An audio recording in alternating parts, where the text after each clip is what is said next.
C'est dans ce cadre que s'inscrit le projet de transport public que porte la communauté d'agglomération.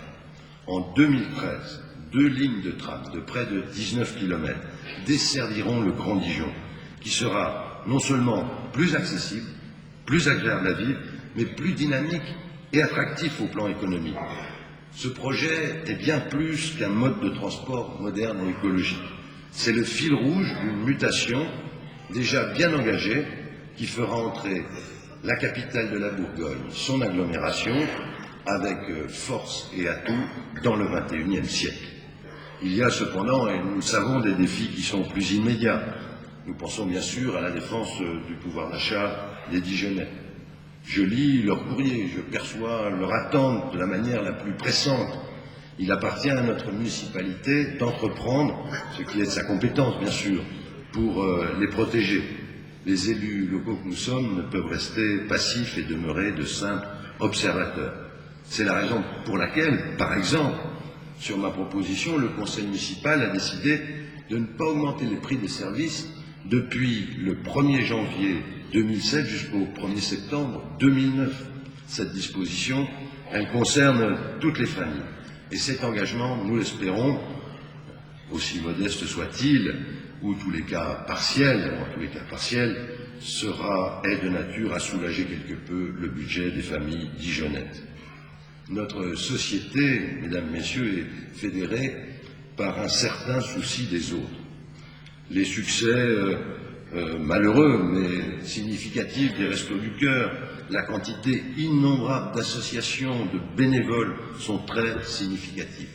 Ce sont des valeurs qui comptent et ce sont celles qui doivent être soutenues par les différentes composantes du pays en renvoyant dos à dos tous les intégrismes et tous les extrémismes. La réponse, à la fois la plus juste et finalement la seule qui nous rassemble tous, c'est la réaffirmation dans la réalité et sans faiblesse de la République. C'est de prouver dans les faits à nos enfants, quel que soit le lieu où ils vivent, quelle que soit leur origine, qu'ils sont toutes et tous les filles et les fils de la République. Ce combat exige bien sûr de bouger certains conservatismes, les égoïsmes. Ce combat est désormais pleinement engagé. Mais vous devez en être évidemment les premiers acteurs. Les principes de la République, il faut les affirmer, les mettre en valeur et les défendre avec intransigeance pour lutter contre le racisme, l'antisémitisme et les discriminations. Quand on a le courage de réaffirmer ces principes et de le faire dans un esprit de respect et d'attention à l'autre, bien sûr, leur puissance de rassemblement, croyez-moi, est immense. Avec les dernières élections municipales, des énergies nouvelles, bien sûr, se sont révélées, des talents se sont exprimés. Il y a une véritable envie collective d'entreprendre qui s'est libérée. Je voudrais que nous allions plus loin ensemble encore, pour que Dijon devienne une référence et s'exporte comme modèle, bien sûr, largement au-delà de notre territoire. Il y a des leçons à tirer des élections qui ne valent pas seulement pour Dijon. Au moment où notre pays, on le voit, se cherche un destin, eh bien le modèle dijonnais il pourrait largement inspirer partout en France, car nous avons dans notre démarche une ambition qui dépasse les frontières de notre cité. C'est une réalité aujourd'hui. Pour ceux qui connaissent Dijon ou qui n'y sont pas venus depuis quelques années, ils découvrent une ville qui s'est transformée, un centre-ville dynamisé, une ville qui a retrouvé son âme. Dijon a la vitalité d'une capitale en devenir, que viendront renforcer, même si ces travaux sont pénibles et longs, à terme, la rénovation du musée des Beaux-Arts, la nouvelle piscine olympique, le grand stade, le tramway et bien d'autres projets.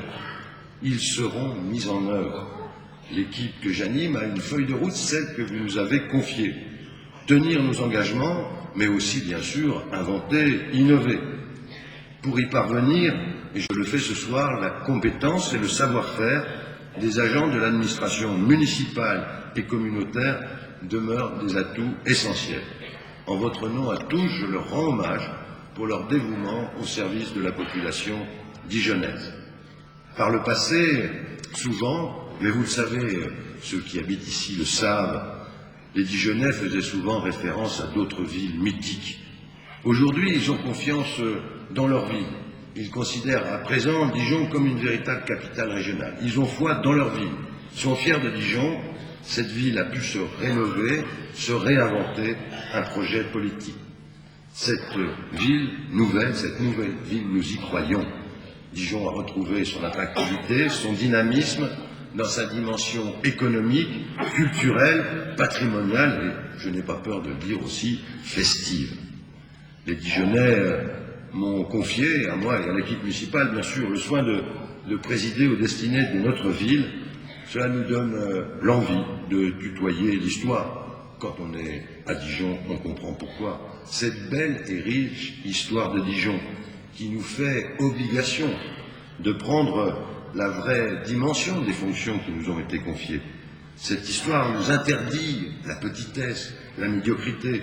Elle nous invite en permanence à avoir de l'ambition et à inventer l'avenir. C'est pourquoi il nous revient ensemble de continuer à écrire les pages que nous ouvre l'accomplissement de nos mandats. Le faire en se projetant sans cesse notre regard le plus loin, le plus haut possible pour poursuivre, accroître le rayonnement de Dijon à une échelle sans cesse plus grande, dans une vision qui annonce l'avenir et qui associe les ressources de notre territoire, le talent de ses habitants, leur histoire et leur culture. Nous voulons défendre nos valeurs de liberté, d'égalité, de fraternité. Pour moi, c'est le plus important. Une société, je le redis, qui n'a pas de valeurs communes n'a aucune chance de réussir ni de souder les citoyens entre eux. Nous avons besoin de ces valeurs et je défendrai le respect des autres. Tout au long de la vie, la politique municipale, nous y faisons attention, nous y veillons, doit accompagner les Dijonnais depuis le plus jeune âge, la petite enfance, jusqu'au grand âge, celui des personnes âgées dépendantes. Je dirais que l'on doit apprendre à donner autant qu'à recevoir. Pour toutes les familles en difficulté, la solidarité ne se décrète pas.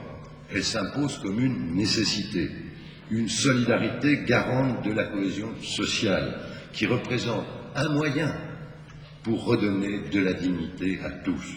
Au cœur de la solidarité se trouve un beau mot, en tous les cas c'est comme ça que je le perçois, le partage, reconnaître ce que chacun peut apporter à l'autre, car la solidarité ne se conçoit pas, bien sûr à sens unique, mais réellement dans l'échange. Être solidaire, c'est apprendre de l'autre, c'est grandir ensemble. Être solidaire, c'est un acte fort, constitutif de citoyenneté. Il nous faut donc poursuivre ensemble sur le chemin de la solidarité et du travail qui a toujours permis à notre ville d'affronter avec force et avec succès les difficultés. Veillons donc, au moment des vœux, à conjuguer ensemble audace et équilibre, émulation et générosité, conviction bien sûr et tolérance. Nous voulons avec vous une ville où personne ne peut se sentir exclu pour ce qu'il est ou ce qu'il pense. Une ville sûre pour toutes les générations, où d'un bout à l'autre de la vie, chacun se sente chez lui. Une ville audacieuse où les énergies stimulent l'inspiration. Rien de grand, mesdames, messieurs, ne s'accomplit jamais sans un large consensus.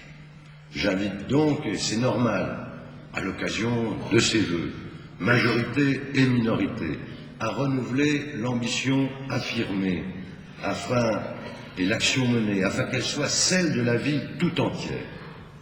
Je forme le vœu pour que tous ensemble, élus, personnels territoriaux, acteurs économiques, associatifs, habitants, conjuguions nos forces pour que vive et réussisse Dijon. Je veux que l'amour, la fierté de Dijon que nous portons, les uns et les autres, soit un motif de rassemblement des énergies pour réussir l'avenir. Comme l'écrivait Camus, la vraie générosité envers l'avenir consiste à tout donner au présent. À toutes et à tous, au nom de l'équipe municipale, nous vous souhaitons une bonne et heureuse année 2009. Merci.